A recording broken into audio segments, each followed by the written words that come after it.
এই জন্য আমার মুরব্বী বাবারা, যুবক ভাইয়ারা, এই জন্য আল্লাহ হাদিসে কুরসিতে বলেন লাউলা কালামা খালাকতুল আফলাক।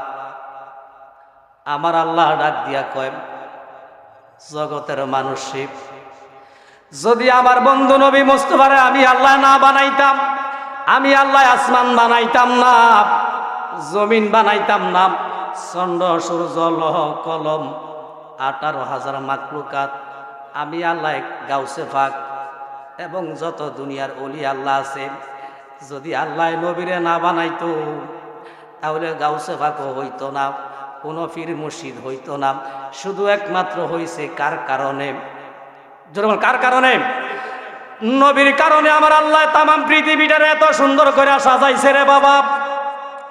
এই জন্য আমি যেহেতু কোরআন শরীফ থেকে আয়াত নিছি ওলি আল্লাহর শানে, আলোচনাও করব ওলি আল্লাহর শানে, কিন্তু নবীর দিয়া প্রথম ধরলাম। কারণ নবীর দিয়া কেন ধরলাম? কারণ নবীর গুণগান কেন গাইলাম সর্বপ্রথম? কেন নবীর প্রশংসা করলাম? কারণ নবী না হইলে তো গাউস কুতুব হইতো। কথা বলেন, নবী না হইলে গাউস কুতুব। এই জন্য আমার মুরব্বী বাবারা, যুবক ভাইয়ারা, আমি নবীর দিয়া ধরলাম, নবীর থেকে তারপরে ওলি আল্লাহর কাছে যাইব। আল্লাহু আকবার। এই জন্য আমার মুরব্বী বাবারা, যুবক ভাইয়ারা, কারণ যদি আমরা ভালোবাসতে হয়, আমরা ভালোবাসবো আমার নবীরে। আমরা দুনিয়ার কোনো মেয়েকে ভালোবাসবো না, কোনো মহিলাকে ভালোবাসবো না, কোনো মেম্বারকে ভালোবাসবো না, এমপি মন্ত্রী ভালোবাসবো না। যদি ভালোবাসতে হয়, আমরা ভালোবাসবো নবীকে। কারে কারে কারে? নবীকে কেমন ভালোবাসবেন? নবীরে জান প্রাণ মন দিয়া আমার নবীরে ভালোবাসবেন। আল্লাহু আকবার। এই জন্য আমার সাথে বলেন, মন যদি দিতে হয় নবীকে দিও, বলেন ভালো যদি। জবান খুলে বলেন, মন যদি দিতে হয় নবীকে দিও, ভালো যদি। তোমার কষ্ট যেত না জিনিস হইতে পারে না, তোমার কষ্ট যত না জিনিস হইতে পারে না। ওই নবীকে মোহাব্বতে, ওই নবীকে মোহাব্বতে ভালোবাসিয়া মন যদি দিতে হয়, বলেন ভালো যদি বাসতে হয়। সবাই বলেন, মন যদি দিতে হয়, বলেন ভালো যদি বাসতে হয়।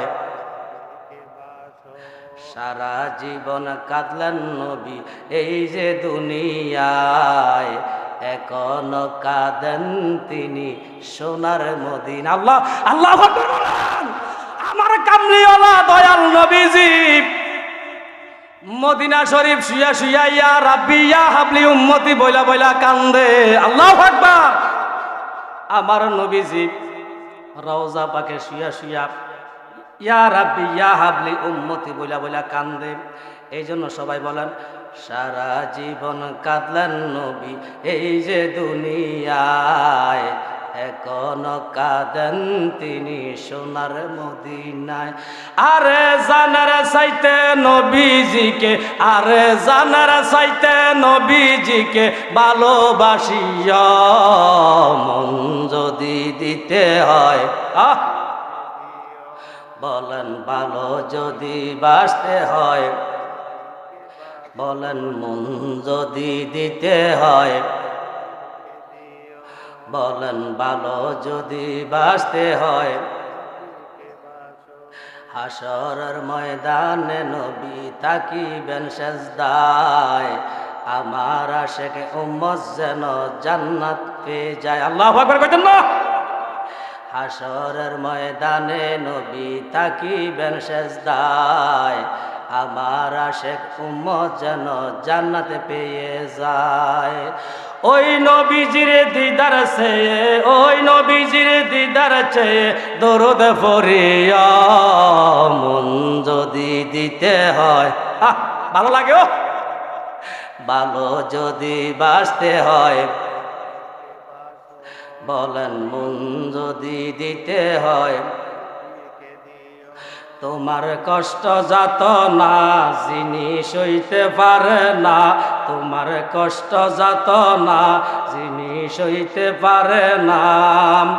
ওই নবীকে ভালোবেসে, ওই নবীকে ভালোবেসে দরুদ পড়িয়া মন যদি ভালো যদি বাঁচতে হয়। এই জন্য আমার মুরব্বী বাবারা, যুবক ভাইয়েরা,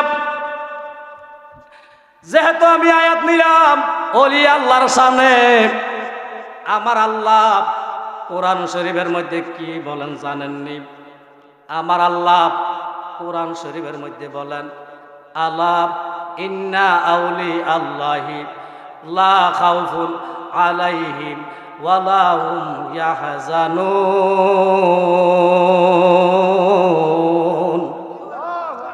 জোরে বলেন, ঘোষণা কার? একটু জবান খুলে বলেন, আমরা কি ওলি আল্লাহ চাই কি চাই না? আমরা কি ওলি আল্লাহ তার মাজার জিয়ারত চাই কি চাই না? আমরা কি ওলি আল্লাহর কাছে যাইয়া ওলি আল্লাহর হাতে বয়াতে রাসূল গ্রহণ করতে চাই কি চাই না? বাংলাদেশের ভিতরে কত বেঈমান আছে, মুনাফিক আছে, কয় ফির আবার কি, ফির আবার কি, মুরিদ আবার কি, মুরিদ আবার কি, আসেনি আসেনি আসেনি। এরা হইল বড় বন্ড। এরা কি? এরা হইল বড় বন্ড। যারা ফির মুরিদি মানে না, মাজার জিয়ারত মানে না, যারা ওলি আল্লাহ মানে না, তারা হইল বড় বন্ড। এই জন্য আমার মুরব্বী বাবারা, যুবক ভাইয়েরা, এই যে কিছুদিন আগে মাজার ভাঙছে, 90টা মাজার ভাঙছে। কয়টা? আর কথা বলো না কেন? বাংলাদেশের মধ্যে 90টা মাজার ভাঙছে। আয়রে, কিন্তু খবর লইয়া দেখছি, যারা বাংলাদেশের মধ্যে যারা মাজার ভাঙছে, মাজারের মধ্যে যারা আক্রমণ করছে, এদের অবস্থা হয়েছে কি জানেননি? এদের উপরে আল্লাহর গজব পড়ছে। কি পড়ছে? কথা কয় না। এদের উপরে আল্লাহর গজব পড়ছে।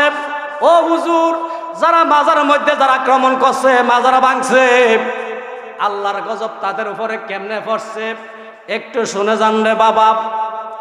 যারা মাজারে আক্রমণ করতে গেছে, মাজার ভাঙতে গেছে, হাত ফচ্চা ফচ্চা পরে, ঠ্যাং ফচ্চা ফচ্চা পরে, মাথা আউট হইয়া গেছে, মাথার তার ছিঁড়া গেছে, কত মানুষের শরীর ফসিয়া ফসিয়া জমিনের মধ্যে পড়তেছে। এইগুলো হইল আল্লাহর গজব। এগুলো কি? এইগুলো হইল আল্লাহর গজব, আল্লাহর গজব। এই জন্য মনে করিয়েন না যারা মাজার ভাঙ্গিয়া মনে সুখী আছে, শান্তিতে আছে, না না না না। যারা মাজারের মধ্যে আক্রমণ করছে, মাজার ভাঙছে, কারো হাত পয়সা যাইতেছে, কারো ঠ্যাং ফসতেছে, কারো শরীর থেকে ফসিয়া ফসিয়া জমিনে ফিরা যাইতেছে। ডাক্তারের কাছে যায়া চেক আপ করে, পরীক্ষা নিরীক্ষা করে। ওই লোকটার, যেই লোকটা মাজার আক্রমণ করছে, মাজার ভাঙছে, ডাক্তার সাহেব পরীক্ষা নিরীক্ষা করিয়া দেখতেছে তার শরীরের মধ্যে কোনো রোগ পাওয়া যায় না, কোনো রোগ পাওয়া যায় না, তার কোনো চিকিৎসা নাই। কারণ আল্লাহর গজব দুনিয়াতে কোনো চিকিৎসা, আল্লাহর গজব দুনিয়াতে কোনো চিকিৎসা। এই জন্য আমার মুরব্বী বাবারা, যুবক ভাইয়েরা, ওলি আল্লাহকে মহাব্বত করবেন, ভালোবাসবেন। একটু জবান খুলা বলেন, আমার আল্লাহ ইচ্ছা করলে, যেমন সমস্ত অলিদের সম্রাট হইল আব্দুল কাদের জিলানী, জিনাকে বলা হয় গাউসে পাক। আল্লাহু আকবার। আমরা যদি আল্লাহকে ডাক দিয়ে কই, আল্লাহ, ও আল্লাহ, আমাদেরকে মরণ দিবা, দুঃখ নাই, ব্যথা নাই, কষ্ট নাই, আল্লাহ দয়াল নবীর উসিলায়, মা বাবার উসিলায়, গাউসে পাকের উসিলায় আমরা রে মক্কা মদিনায় জিয়ারত না করাইয়া মরণ দিও না। আমার আল্লাহ ইচ্ছা করলেন গাউসে পাকের উসিলায় আমার আল্লাহ মক্কা মদিনা নিতে পারে কি পারে না? জোরে বলেন, পারে কি পারে না? এই জন্য আমার বাবারা সবাই প্রাণ সাথে আমার সাথে জবান খুলে বলেন, মোরা গাউসে পাকের উসিলাতে যাব মদিনায়, মোরা গাউসে পাকের উসিলাতে যাব মদিনায়, মোরা পীর মুর্শিদের উসিলাতে যাব মদিনায়, মোরা মা বাবার উসিলাতে, সবাই বলেন, মোরা গাউসে পাকের উসিলাতে যাব মদিনায়, মোরা গাউসে পাকের যাব মদিনায়, মোরা পীর মুর্শিদের উসিলাতে যাব মদিনায়, মোরা পীর মুর্শিদের উসিলাতে, মোরা মা বাবার উসিলাতে যাব মদিনায়, মোরা নূর নবীজির উসিলাতে,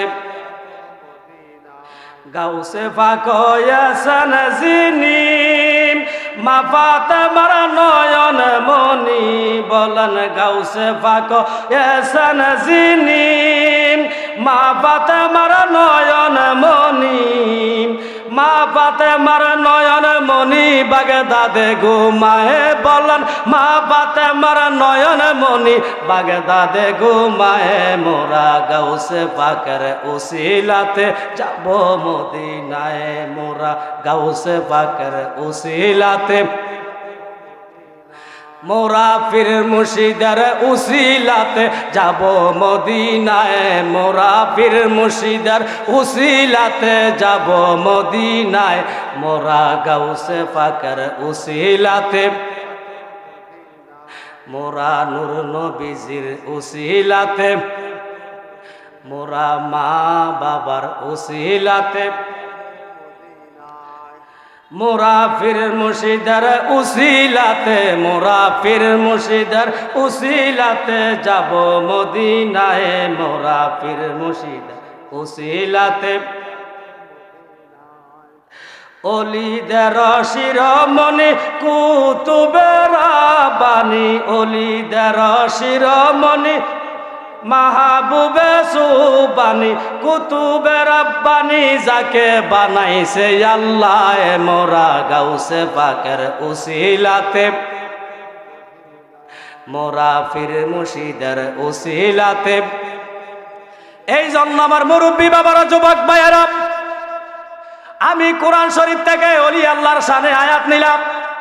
আমার আল্লাহ বলেন, আল্লাহ, আল্লাহ শব্দের অর্থ হইল, আল্লাহ শব্দের অর্থ হইল সাবধান। আল্লাহু আকবার।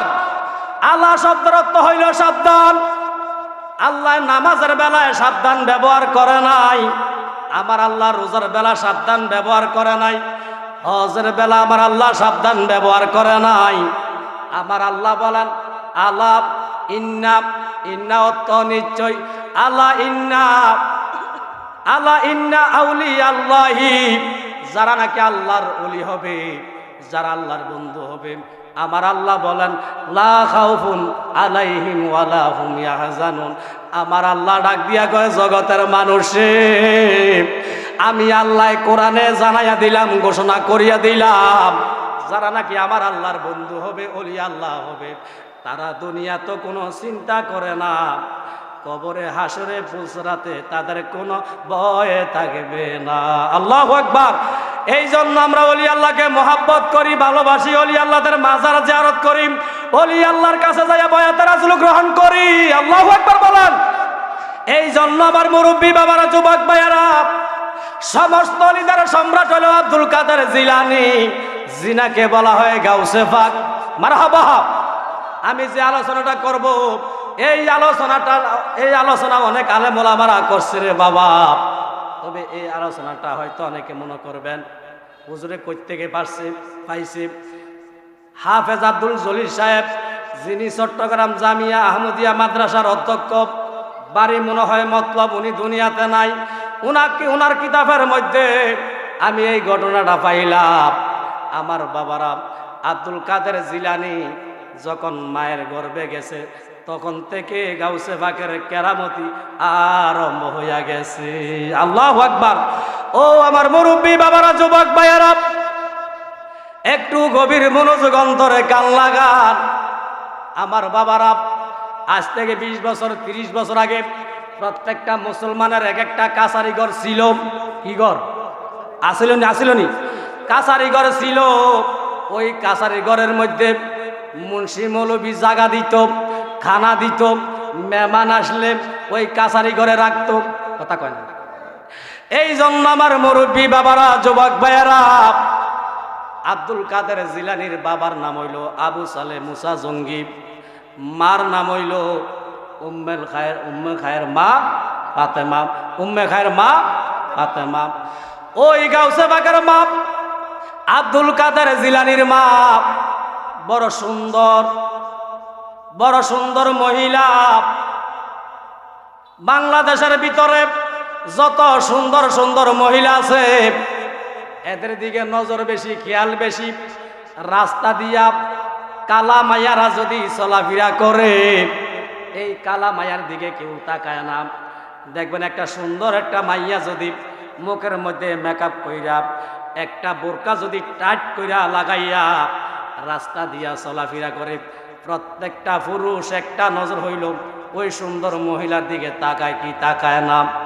জোরে না বল কেন? বলেন না তাকায় কি না? এই জন্য আমার মুরব্বী বাবারা, যুবক ভাইয়েরা, বাংলাদেশের মধ্যে অনেক খারাপ যুবক আছে। একটা সুন্দর মহিলা দেখলে মনে মনে কয় এই মহিলাটা তো অনেক বিউটিফুল। কি কয়? অনেক বিউটিফুল, অনেক সুন্দর। যদি এরকম একটা মাইয়া যদি বিয়া করতে পারতাম, যদি এরকম একটা মেয়ের সাথে যদি প্রেম করতে পারতাম, কইনিও না মিছা কথা কইছি? সুন্দর সুন্দর মায়া দেখলে দুনিয়ার মানুষ পাগল হইয়া যায়। আমার মুরব্বী বাবারা, যুবক ভাইয়েরা, আব্দুল কাদের জিলানীর মা বড় সুন্দর।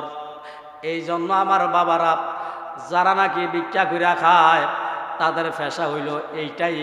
অনেক ভিক্ষুক আছে, ভিক্ষা না পাইলে ঘরের চুলার মধ্যে আগুনও জ্বলে না, এমন ফকির আছে কি নাই? এই জন্য আমার মুরব্বী বাবারা, যুবক ভাইয়েরা, যারা ভিক্ষা করে তাদেরকে ফকির বলা হয়। এই ফকিরের মধ্যে বালা জাতও আছে, খারাপ জাত। এই যারা ভিক্ষা করে তাদেরকে ফকির বলা হয়। ফকিরদের মধ্যে বালাও আছে, আবার লুচ্ছাও আছে, আবার বদমাইশও আছে। আসেনি? আসেনি? লুচ্ছাও আছে, বদমাইশও আছে। সব ফকির কিন্তু একরকম না। যেই মুহূর্তে নাকি একজন ফকির আব্দুল কাদের জিলানীর মার ঘরের দরজার সামনে যায়া ডাক দিয়া কয়, ঘরের মধ্যে কে আছেন গো? ঘরের মধ্যে কে আছেন? আল্লাহর হস্তে আমার কিছু ভিক্ষা দেন। হায় রে, ওই ঘরের মধ্যে কেউ নাই। আব্দুল কাদের জিলানীর মা একা, ঘরের মধ্যে আর কেউ নাই। এবার আব্দুল কাদের জিলানীর মা মনে মনে কয়, আল্লাহ, এই ফকিরে তো ভিক্ষা লইয়া বাসায় যাইয়া, বাড়িতে যাইয়া এইগুলো রান্না বান্না কইরা খায়। ও আল্লাহ, আমি যদি ভিক্ষুকরে যদি ভিক্ষা না দেই, তুমি আল্লাহ বেজার হইয়া যাইবা। আল্লাহ, আমি যদি বেপরদা হইয়া ওই ফকিরে যদি ভিক্ষা দেই, তুমি আল্লাহ আমার প্রতি বেজার হইয়া যাইবা, নারাজ হইয়া যাইবা। গাউসে পাকের মা এই কথা চিন্তা করিয়া, আব্দুল কাদের জিলানীর মা এই কথা চিন্তা করিয়া এবার ভিক্ষুকটাকে বললেন, ও ভিক্ষুক ভাই, তুমি একটু আমার বারিন্দায় বসো, কাছারির ঘরে বসো। গাউসে পাকের মা এই কথা বলার পরে তখন কিন্তু গাউসে পাক এখনো দুনিয়াতে আসে নাই। কিতাব প্রমাণ করে রে বাবা। গাউসে পাক তখন মায়ের গর্ভে। কোথায়? গাউসে পাক তখন মায়ের গর্ভে। ভিক্ষুকে যখন এই কথা বললেন, ভিক্ষুক কাছারি ঘরে বসলেন। বৈশা দেখতেছে এই ঘরের মধ্যে তো আর কেউ নাই, শুধু একটাই মহিলা দেখা যায়। আমার বাবারা, যখন গাউসে পাকের মা কিছু খাদ্য লইয়া একটু সামনের দিকে আগাইলেন খানা দেওয়ার জন্য, এমন টাইমে ওই জালেম ভিক্ষুক নজর করে দেখতেছে মহিলাটা তো বড় সুন্দর দেখা যায়।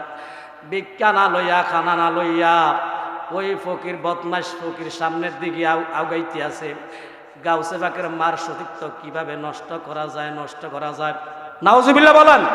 ও আমার মুরব্বী বাবারা, যুবক ভাইয়ারা, ওই শয়তান ফকির জালেম ফকির ভিক্ষা না লইয়া ঘরের দিকে আগাইয়া যায়, ঘরের দিকে আগাইয়া যায়। গাউসে পাকের মার সতীত্ব কিভাবে নষ্ট করা যায়। হায় রে, এমন টাইমে দেখতেছে গাউসে পাকের মা চিন্তা করলেন, আল্লাহ আমি তো এই ভিক্ষুকের হাত থেকে তো আমি বাঁচতে পারবো না। ও আল্লাহ, এই জালেম ফকিরে যদি আমার দেহটাকে নষ্ট করে, আল্লাহ আমি গাউসে পাকের মা, আল্লাহ তোমার আদালতে আমি কি জবাব দিব? এই কথা বলিয়া গাউসে পাকের মা একটা ডাক দিয়া কয়, আল্লাহ, ও আল্লাহ, এই জালেম ফকির তো আমার দেহ নষ্ট করার জন্য চাইতেছে। আল্লাহ, জালেম ফকির থেকে তুমি আমারে বাঁচাও, আমারে বাঁচাও। আল্লাহ বাঁচাইতে পারেনি। আব্দুল কাদের জিলানী কোথায়? গাউসে পাক কোথায় আছে? গাউসে পাক মার গর্ভের মধ্যে। আমার আল্লাহ যখন বললেন, আমার আল্লাহর কাছে যখন গাউসে পাকের মা ফরিয়াদ করলেন, এবার আমার আল্লাহ ডাক দিয়া কয়, আমার আল্লাহ ডাক দিয়া কয়, আব্দুল কাদের জিলানী, ও আব্দুল কাদের জিলানী, তুমি তাড়াতাড়ি করিয়া আমার আল্লাহর হুকুমে দুনিয়াতে আইসা যেই ফকির তোমার মার সতীত্বকে নষ্ট করার জন্য চাইতেছে, ও আব্দুল কাদের জিলানী, আমার আল্লাহ পাকের হুকুমে, আমার আল্লাহর কুদরতি হুকুমে তুমি দুনিয়াতে আইসা তোমার মার সতীত্বকে তুমি রক্ষা করো। আমার আব্দুল কাদের জিলানী গাউসে পাক মার আমার আল্লাহর হুকুম পাইয়া, গাউসে পাক আমার আল্লাহর হুকুম পাইয়া, আল্লাহর হুকুমে গাউসে পাক দুনিয়াতে আসিয়া ওই যে গাউসে পাকের মার সতীত্ব নষ্ট করার জন্য ওই জালেম ফকির চাইতেছে, আল্লাহর হুকুমে গাউসে পাক দুনিয়াতে আসিয়া এবার কি করলেন, ভিক্ষুকের গেটি মুসরাইয়া ওই ফকিরওয়ালারে দুনিয়া থেকে গাউসে পাক সরাইয়া দিছে। আরো যদি বলেন না, ও আমার মুরব্বী বাবারা, যুবক ভাইয়ারা, আমি আপনাদের কাছে একটা প্রশ্ন রাখা যাই। আবু সালেহ মুসা জঙ্গি, উনি উম্মে খায়ের মা ফাতেমারে বিবাহ করার পরে বাচ্চা হয় না। কি হয় না? আর এইটা কি আলামত? আর এইটা কি আলামত? আবু সালেহ মুসা জঙ্গি উনি বিবাহ করলেন, উম্মে খায়ের মা ফাতেমারে বিবাহ করার পরে বাচ্চা হয় না। কয় বছর পরে বাচ্চা হয়েছে? যখন নাকি আবু সালেহ মুসা জঙ্গির 60 বছর বয়স হয়েছে। কয় বছর? আরো জোরে বলেন না কেন? আবু সালেহ জঙ্গি মুসার যখন 60 বছর বয়স হয়েছে, বয়স হওয়ার পরে 60 বছরের পরে আমার আল্লাহ আব্দুল কাদের জিলানীর দুনিয়াতে পাঠাইছে। সুবহানাল্লাহ কইতাম না? ও আমার মুরব্বী বাবারা, যুবক ভাইয়ারা,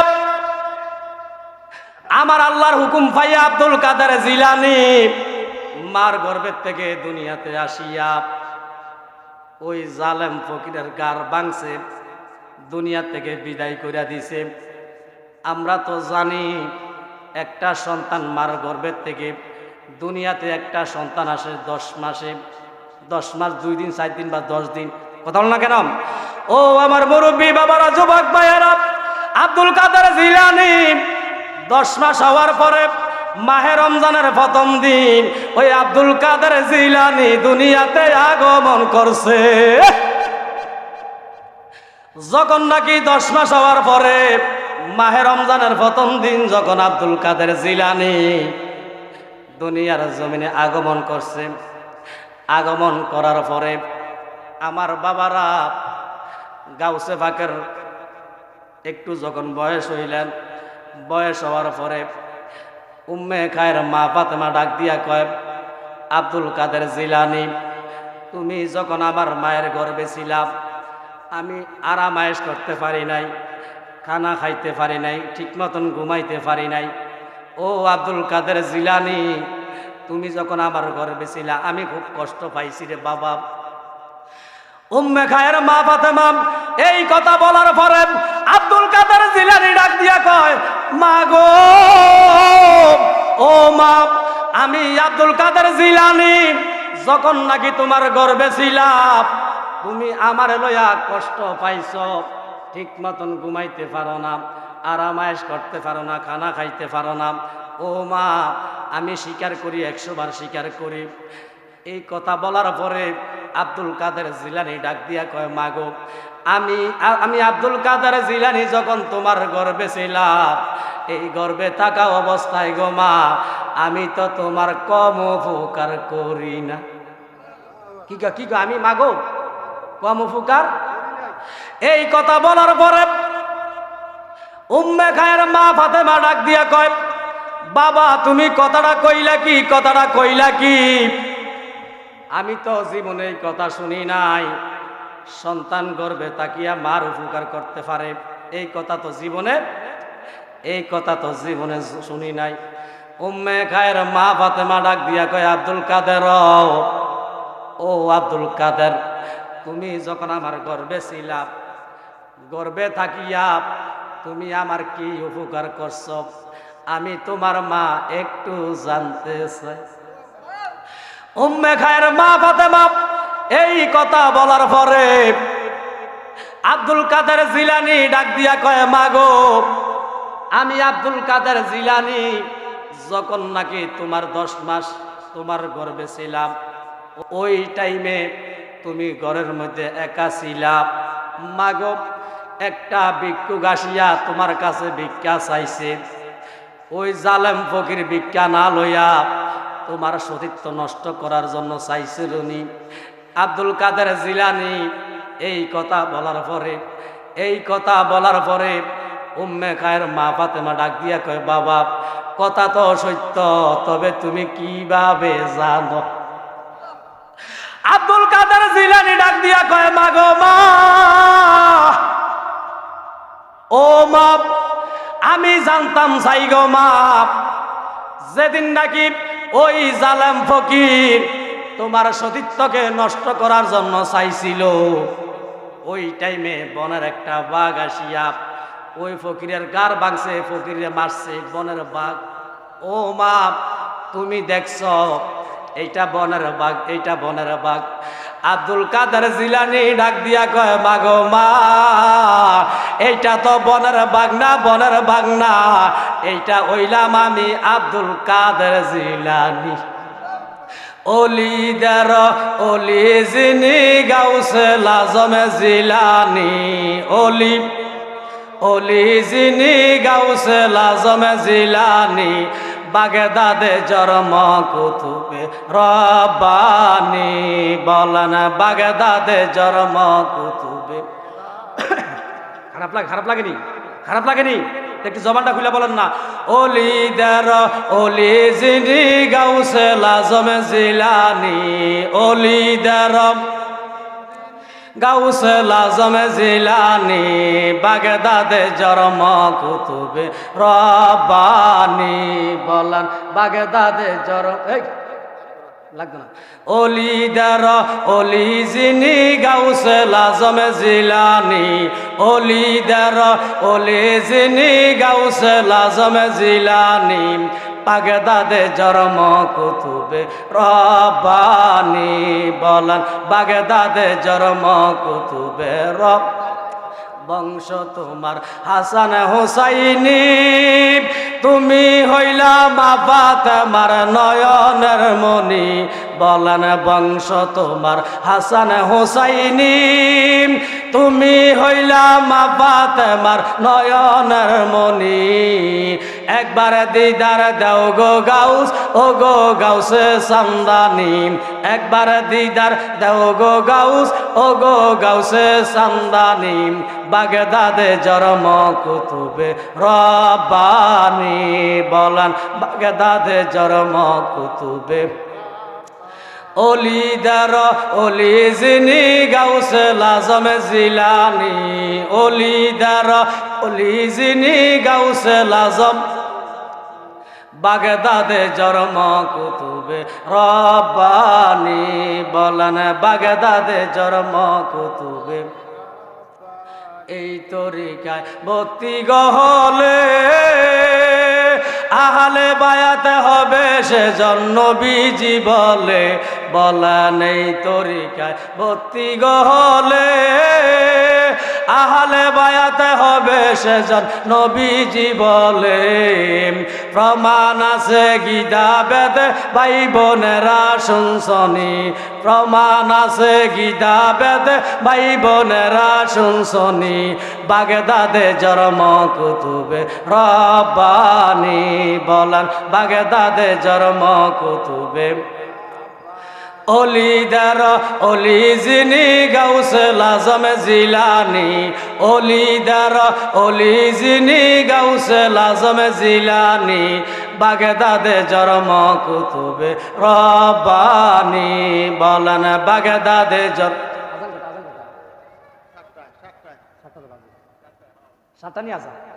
সাতটা বলে আজান যাই হোক আজান 7টা আমার কিন্তু আরেকটা মাহফিল আছে আপনার ওই বাতাস শরীফ গ্রামের নাম হয়েছে ফা মারা চিনেন না আপনারা ফা মারা তখন আমার ছেলেরও ভাড়াইছি আবার মহিদপুরের এই মাওলানা সোহেল আপনার দেওরা মাদ্রাসা উনি শিক্ষকতা করে বাড়ি হয়েছে মহিদপুর ওনারও আমি ভাড়াইছি তা আমি বলছি তোমরা আলোচনা করো আমি আসতেছি তো যাই হোক আমি তো এই মসজিদে প্রত্যেক সপ্তাহে আলোচনা করি কথাটা বোঝেন না তো অনেক মুসল্লি আছে কি করে জানেননি হুজুরও তো আমরা মসজিদে হেবাটা প্রত্যেক শুক্রবারে আলোচনা করে তো কোন দরকার আছে এই মাহফিলে যে হেবাটা আলোচনা শোনার দরকার আছে না তো যাই হোক আমি আপনাদের খতিব হিসাবে একটু আলোচনা করছি কারণ আমার একটা হক আছে যদি আমার কথার দ্বারা বাসার দ্বারা যদি আপনাদের কারো মনে কষ্ট হয় আমাকে ক্ষমা দৃষ্টিতে দেখবেন আমার জন্য খাস করে দোয়া করবেন আমি গুনাহগারের জনম এই বাংলাদেশ ঘুরে ঘুরে